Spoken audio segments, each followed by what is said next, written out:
Geronimo Rulli, gardien de l'OM, s'est illustré cette saison avec 2 arrêts décisifs sur pénalty face à Romain Del Castillo et Alexandre Lacazette. Dans cet article, découvrez comment l'Argentin, grâce à une préparation minutieuse et un mental d'acier, a su déjouer les tireurs et apporter des points précieux à l'Olympique de Marseille. Lorsque l'Olympique de Marseille a officialisé l'arrivée de Geronimo Rulli cet été, peu de supporters imaginaient que l'Argentin s'imposerait aussi rapidement comme une véritable muraille entre les poteaux. À chaque sortie, l'ancien portier de Villarreal confirme sa stature de leader et sa capacité à faire basculer le sort d'un match. Moment fort en témoigne, ses arrêts décisifs face à Romain Del Castillo lors de la première journée à Brest, puis face à Alexandre Lacazette lors de l'Olympico. Ces 2 pénaltys stoppés ne sont pas dus au hasard. Rulli, en véritable stratège du jeu, a dévoilé en conférence de presse les coulisses de ces 2 parades décisives.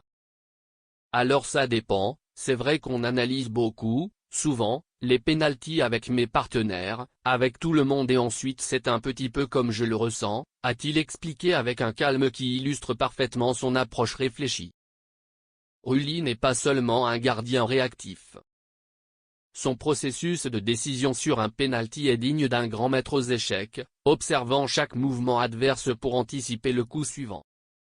Face à Brest, subit une décision arbitrale étrange en début de match en faveur des Bretons. Romain Del Castillo, spécialiste des pénaltys, s'avance, sûr de son geste. Mais Rulli, lui, est déjà dans sa bulle. Lors du premier pénalty, je n'ai rien dit, je suis allé directement dans mes buts, raconte-t-il. Pas de duel psychologique, pas d'échange de regards. Juste une focalisation totale sur la course de Del Castillo, ce léger temps d'arrêt dans son élan. Rulli plonge à gauche et fait la parade. L'OM finira par remporter largement le match, mais qu'en aurait-il été sans cet arrêt? J'ai senti qu'il fallait que j'aille lui parler. Quelques semaines plus tard, la scène se répète, mais cette fois sur la pelouse du Groupama Stadium dans un Olympico où l'enjeu est tout autre. L'OM doit tenir tête à 10 à un groupe lyonnais qui pousse. Alexandre Lacazette, capitaine et buteur maison, s'apprête à transformer une situation qui pourrait plonger les Marseillais dans le doute, juste avant la pause. Rulli décide de cette fois d'adopter une autre stratégie, parler à son adversaire. Sur le deuxième pénalty, j'ai ressenti peut-être qu'il fallait que j'aille parler avec l'attaquant, donc c'est un petit peu ce que j'ai fait, confie-t-il. Quelques mots glissés, un sourire presque imperceptible, et le geste de Lacazette est parasité. La frappe est molle, Rulli plonge du bon côté.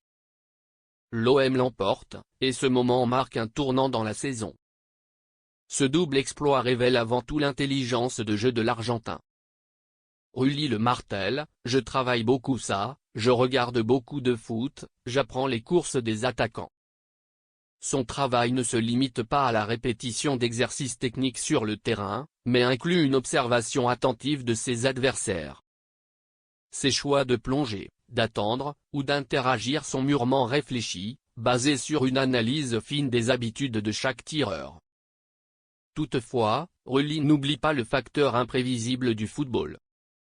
Certes les pénaltys ne sont pas 100% de chance, mais il en faut quand même un petit peu, admet-il avec humilité. Le gardien n'a pas de recette miracle, simplement une méthodologie rigoureuse alliée à une confiance inébranlable en ses capacités. Pour les supporters marseillais, Geronimo Rulli est devenu bien plus qu'un simple gardien de but remportant le trophée de Phocéen du mois de septembre. Ses interventions décisives, sa personnalité et son aura rassurante font de lui un atout précieux. Avec un dernier rempart de cette envergure, l'OM peut envisager de grandes choses cette saison.